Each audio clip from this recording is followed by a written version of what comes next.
Alright, we're in for a treat this episode, because Jesus Christ, Stagefright is actually a really good film. So it's a 1987 Italian slasher film, directed by a dude called Michael Soavi, who was a protege to Dario Argento, so you know we're in good hands there. And the film was also produced by a fella called Joe D'Amato, who people who've seen the Dead of Night collection reviews might remember as directing Emmanuel and the Last Cannibals. If I remember correctly, this was a pretty good film as well. So Stagefright definitely wears its Argento influences on its sleeves, and makes for a pretty good little slasher film.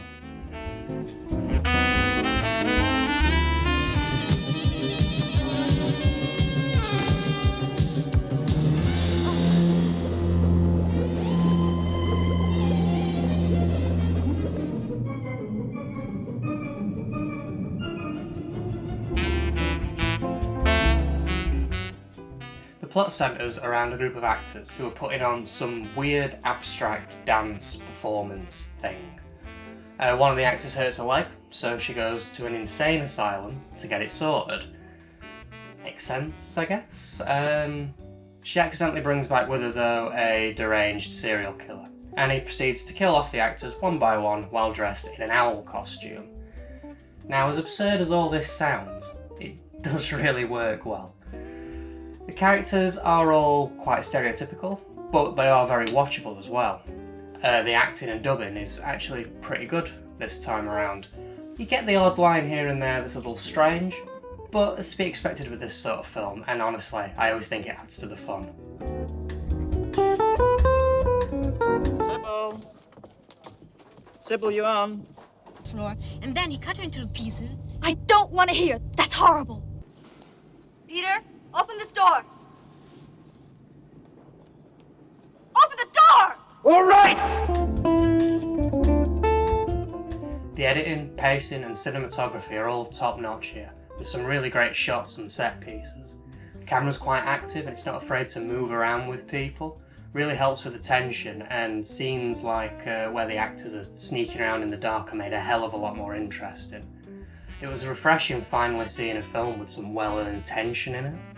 It's quite a bright film as well, and the colours really pop. It's definitely an Argento influence there. It's quite a modest film as well. I was expecting a little more sleaze in it, but no, there's only one scene of nudity, and it's done from this weird, top-down angle, so you don't really see much. Speaking of not seeing much as well, a lot of the kills are done off screen, but it kind of works well again in this. It comes across more as artful than cheap, and the kills that we do get have got some really good practical effects there, so it's kind of worth the build-up. Really love the killer. The owl mask is an excellent choice, and there's some great shots of him sneaking around and popping up on people.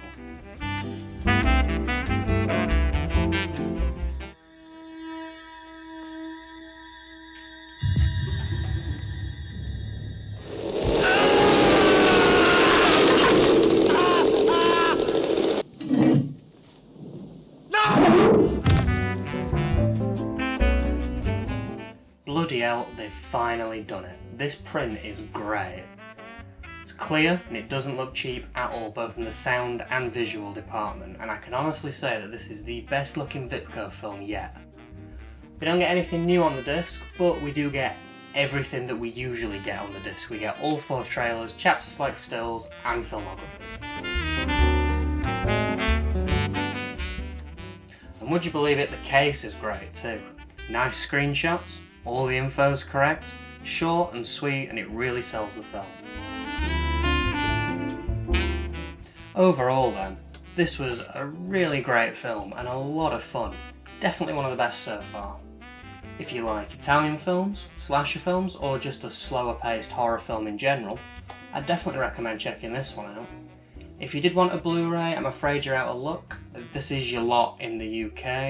I think that there is another DVD release, but honestly, they did such a good job with this one that if you see this floating around and you're interested, I'd definitely say pick it up. So, excellent film this week on all fronts, which I think is a first. And next week we're going to be taking a look at a film that's been on my radar for a long time now, and I'm looking forward to finally getting to see it. We'll be taking a look at Toolbox Murders.